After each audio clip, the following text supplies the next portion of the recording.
the Impostor Syndrome Files. I am so grateful that you're here, and I really hope that you've been enjoying the conversations that you've been listening to, and hopefully finding some tips, some next steps that you can take if you struggle with similar feelings of self-doubt, which obviously, as you're hearing, are fairly universal. This is something that we all go through from time to time. When I started this podcast, my goal was really to try to normalize the experience, to let everybody know that you are not alone, that there's a name for what you're feeling, and that there are steps that we can be taking to manage it more effectively. What I have found over the course of these conversations has been fascinating. I have had an absolutely powerful and different conversation with every single person who I have interviewed. I worried at one point that there may not be enough to talk about. How much is there to say about imposter syndrome? Are the stories going to start to get repetitive? That has absolutely not been the case. Everyone brings a fascinating new perspective to this conversation. I have learned something from every discussion that we've had. I hope you have too. I want to make a note that many of these recordings are being done during the social distancing that's happening with coronavirus. I am doing my best to protect the sound quality, but we are all in homes that have pets, kids, all kinds of background noise going on. For me, it's much more important to share with you a very natural conversation between two people than it is to share a perfectly polished recording. So I hope that you will bear with us if there are moments where the sound is not perfect. Really, my goal is to share stories, not to provide perfectly scripted, perfectly polished audio. So apologies for any imperfections that may be coming through in the recordings, but I'm hoping that you're getting the essence of the message regardless. So thank you again for being here. I wish you all the best and hope that you will consider sharing your own story one day. Thanks again.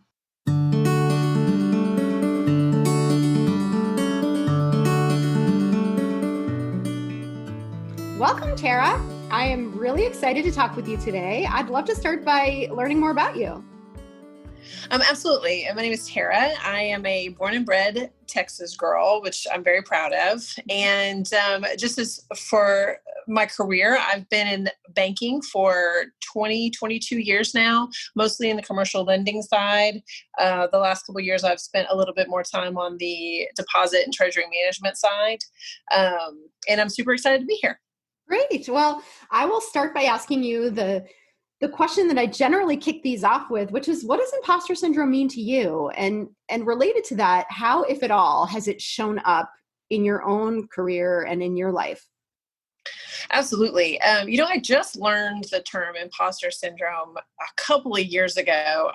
As soon as I heard it, I knew exactly what it was. No one had to define it for me. I felt like I had known what that was my entire life, but maybe just didn't have a word for it.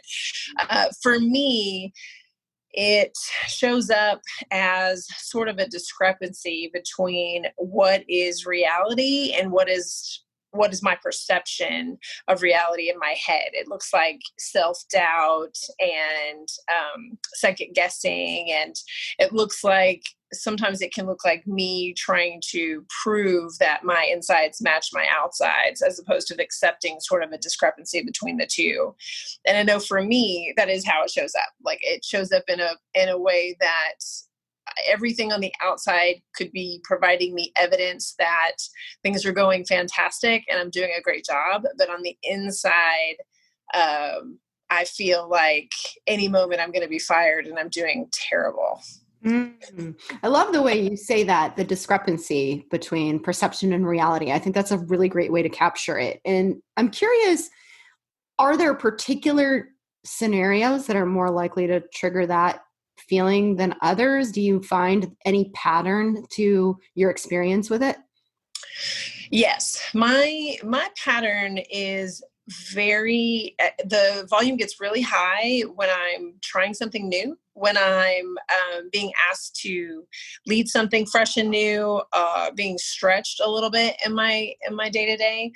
An example I can give is, like I said, I've been in commercial lending for years and years. And I was working for one bank in particular for most of that time, for about 10 of those years. And I had reached a place where I was feeling very uncomfortable and sort of bored. And I knew it was time to stretch out and do something new. I was very scared to do that. And then I went through a couple of different roles that I thought were going to be one thing and turned out not to be. And then I finally landed this job that was a big stretch. It was a big title. It was a big responsibility. And it was exactly what I wanted. When I put it on paper, I was like, this is what I'm ready for. And then when I got there, I struggled like for a long time. It was probably one of the harder years of my life and my career, just deep depression, anxiety, just consistent doubting myself. And I started to have panic attacks, which I'd never had. And so as an adult, it was really odd to be having these panic attacks. And what's interesting now is at the time, it sort of felt like I was drowning. And I'm very grateful because I have years of therapy on board. I had a therapist at the time.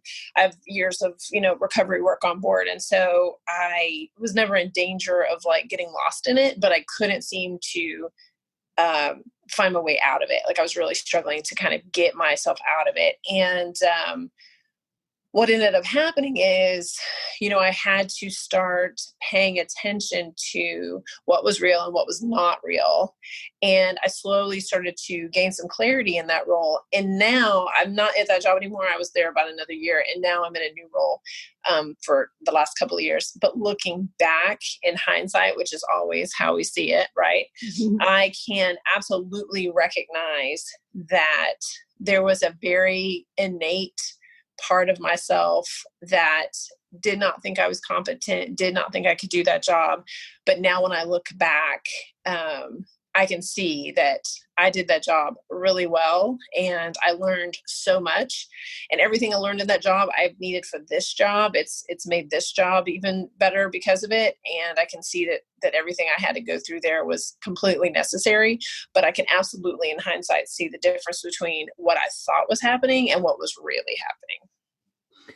It's so unfortunate that you had to go through that experience, but how powerful that you can look back on it and see it through that lens, because I think that's something that is really empowering for us when we can look at it through a new frame, and I love, again, the way that you're making this very clear distinction between reality and what's not reality, right? And so when you reflect back on that, to be able to see the gift in it is really, really powerful.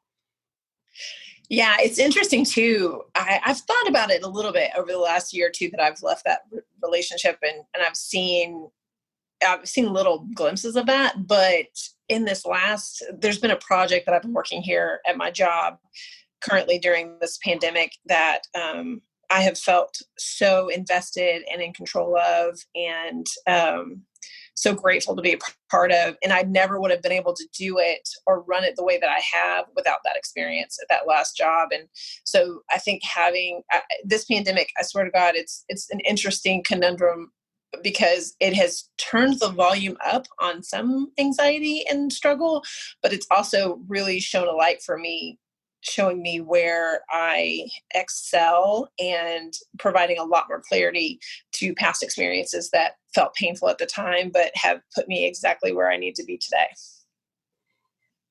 When you say shine a light on where you excel, I really want to zoom into that, because I think that's something that's really hard for women to recognize. I think we have a tendency not to think about ourselves in those terms, or to be more focused on the negative than on the positive. Can you say more about what you mean by that? Sure.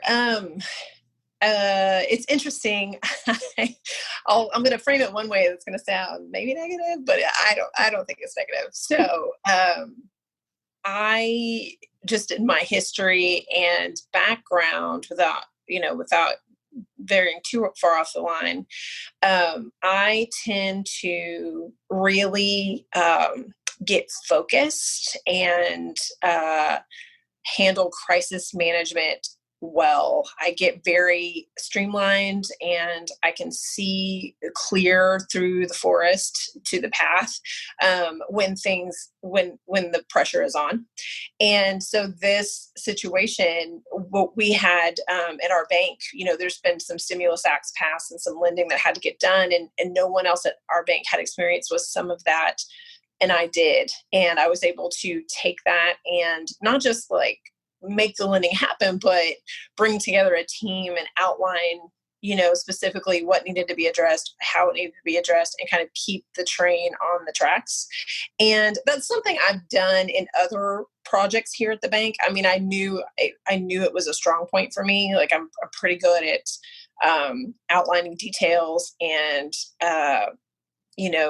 keeping projects on track and getting the right people in the right place and the right pieces in the right line. But this specific situation, especially because it sort of leaned on some things I learned in my past experiences, it's really brightened up and shown me and also I kind of had to do it by myself with zero support. Like no one knew how to do this thing at all. And so I had to kind of not only figure out how to do it, but how we were going to do it.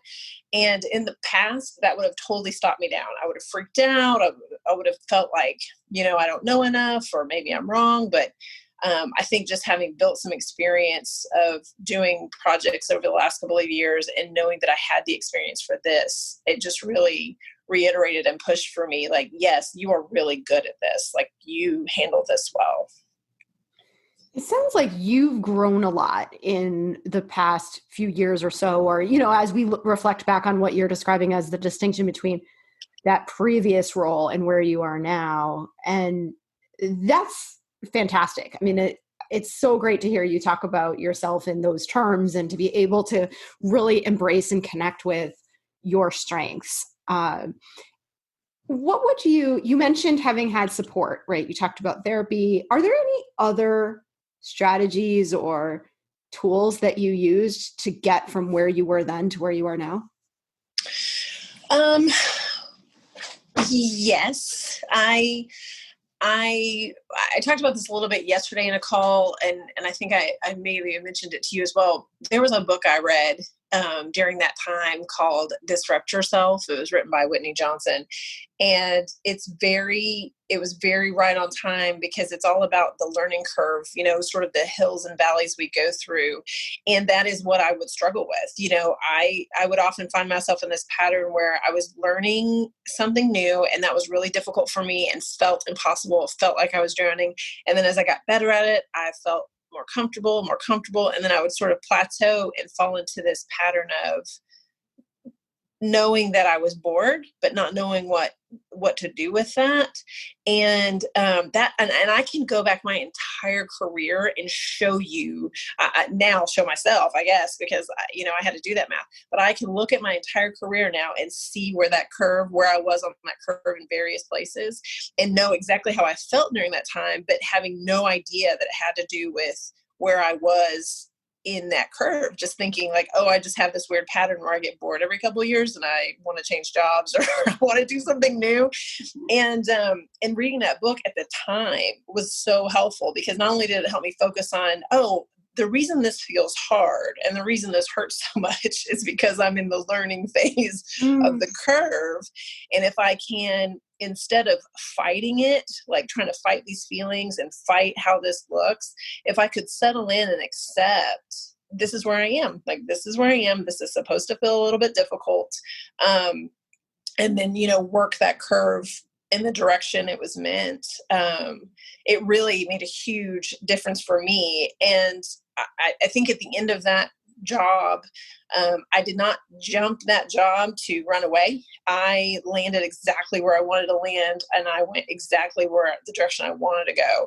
And I think that was the first time in maybe my entire career that I made a conscious decision about where I was and where I really wanted to go, without just going, oh, well, the next job should be the same thing I'm doing, but a manager, or the next job should be the same thing I'm doing, but just at a bigger place. Like maybe it wasn't supposed to be the same job I was doing. And that book really made a huge impact on me, specifically to my career, and categorizing those patterns that I'd never looked at from a work standpoint. What you're making me think about is how powerful it is to have the normalizing effect of just the resources that you're describing, right? That sort of put a framework around some very universal experiences. But if we don't know that, and we don't have conversations with other people who can relate to it, or we're afraid to share what we're thinking, that we think this is somehow some flaw of our own, right? It's some unique experience. And just being able to access a different way of thinking about it that helps to reset our own expectations, right? Because it sounds like as soon as you were able to say, oh, I see what's happening here, right? Right. Right. Well, and before that, the tendency, before I had those words for it and that framework for it, I could describe it to you as like, I hate my job. My boss is terrible. I'm having panic attacks. I can't go on like this. It felt a certain way. And thankfully, like I said, in therapy, she could help me sort out my feelings so that my feelings didn't drown me. But before that, I would always make it external, right? Like, oh, I just hate my job, or my job is boring, or, or my job's too hard. I can't do this job. Like a year before I found that book, I was ready to jump that job because I was like, oh, I just can't do this. I'm not good enough. Like that's the first thought is for that first year was like, oh, I was wrong. I thought I could handle this. I can handle this. It turns out maybe I do just need to step back and only do, the worker bee stuff. I can't handle the big roles. And then when I read that book and kind of did the work in it, I was like, oh, no, wait a second. Like, no. Why would I think? And so I'll tell you a funny example. When this pandemic first hit and the first couple of weeks, we're trying to adjust to working from home more. And then I was like distance learning with my third grader and trying to like manage all my regular stuff. And I had like this big come apart about it. And it was the same situation where I was like, wait a second, Tara, you're beating yourself up because you think you're supposed to know how to handle a global pandemic.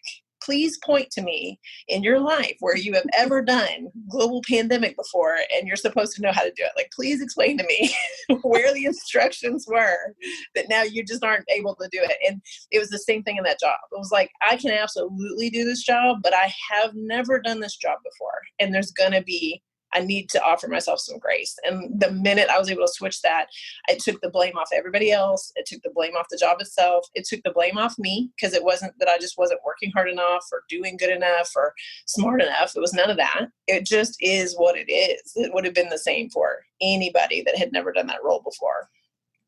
And I love the extreme example of the pandemic, right? Because this is something that's universally new for every single one of us. But I think it's a great way to think about it too, at a more micro level, right? As each time that we're stepping into something new, you're absolutely right. We have never been there before. It doesn't mean we can't do it.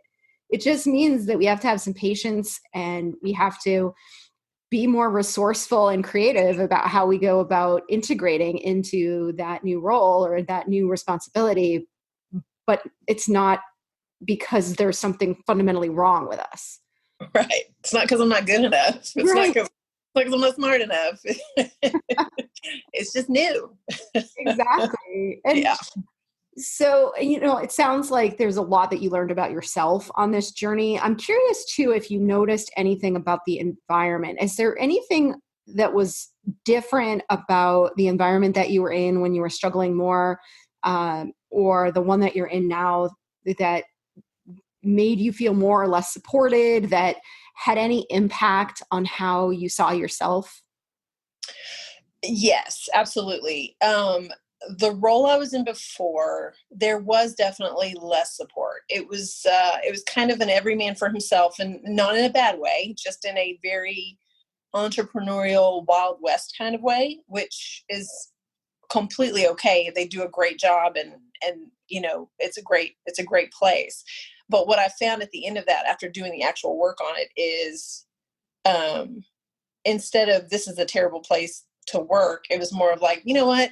I think there's a lot of people that would do a great job in this environment, but I don't think it's for me. And then when I moved to my new role, I got very clear about what it was that I wasn't getting that I needed.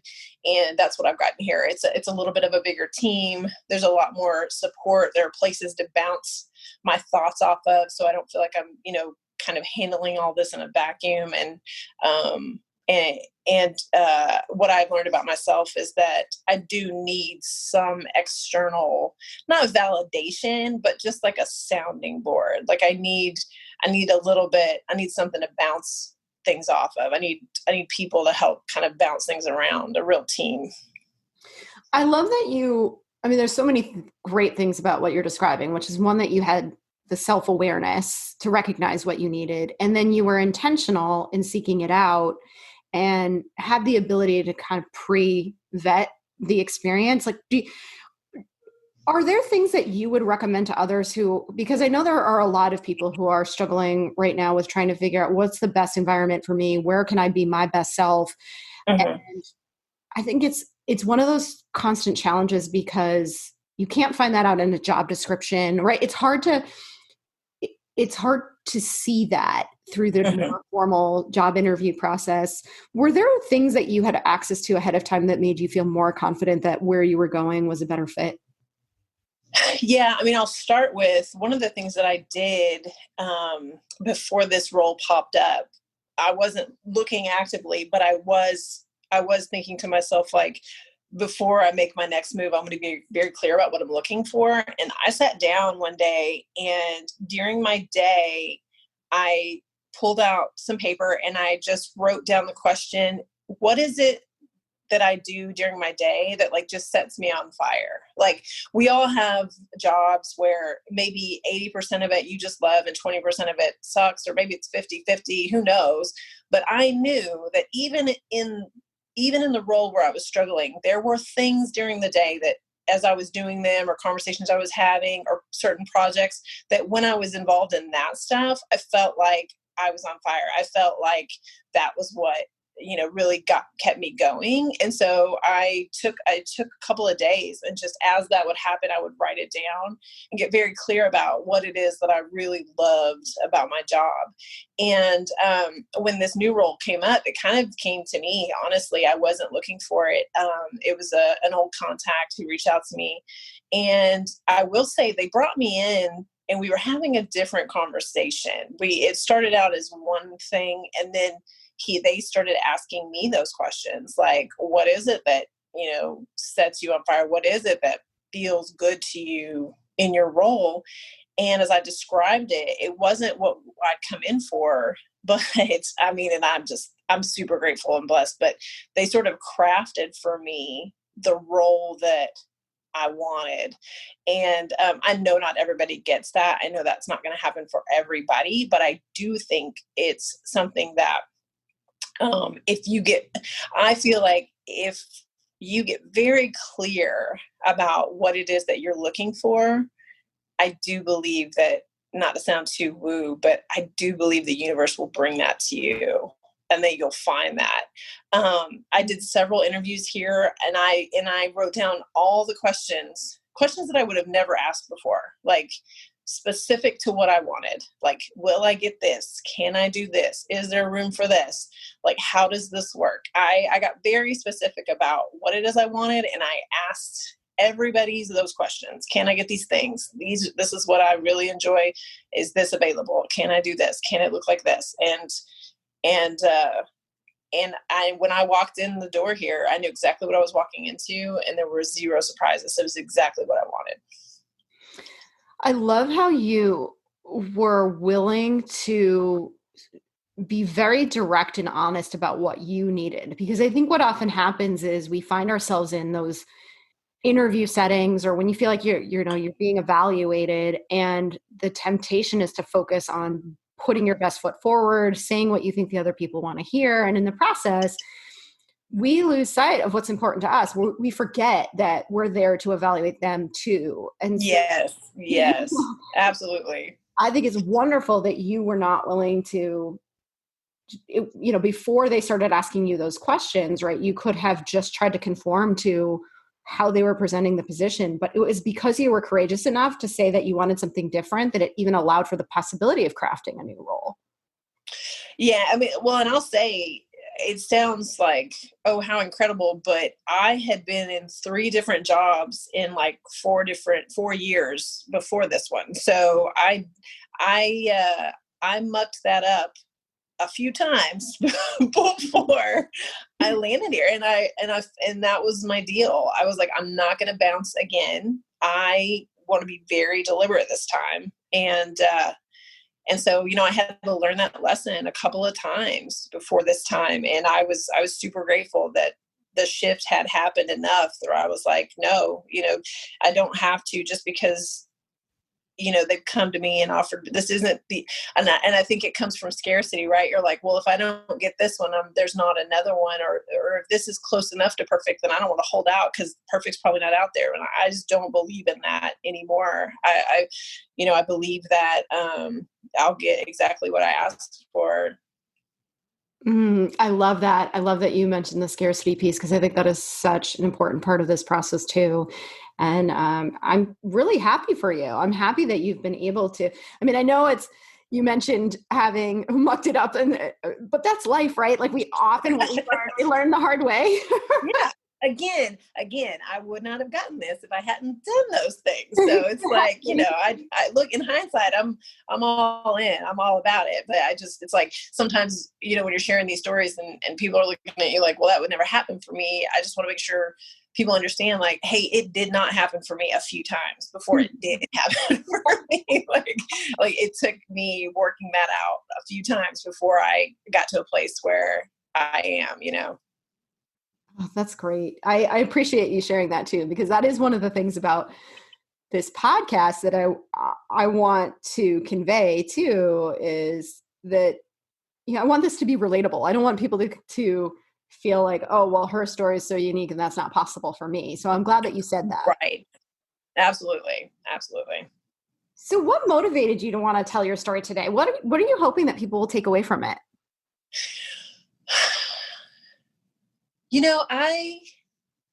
So I don't know how this is going to sound, but I'm just going to say it. So I have been thinking myself over the last couple of years about, I'm just so grateful. And I'd love to tell people, this story, and I love to talk about those lessons that I've learned. And I've done it one-off, here and there in networking and like with friends and stuff. And it was so funny. I had been thinking about like a podcast. I mean, I don't know if I would even have time to do it, but I've been thinking about something along those lines because I listen to them religiously. I'm a huge podcast junkie.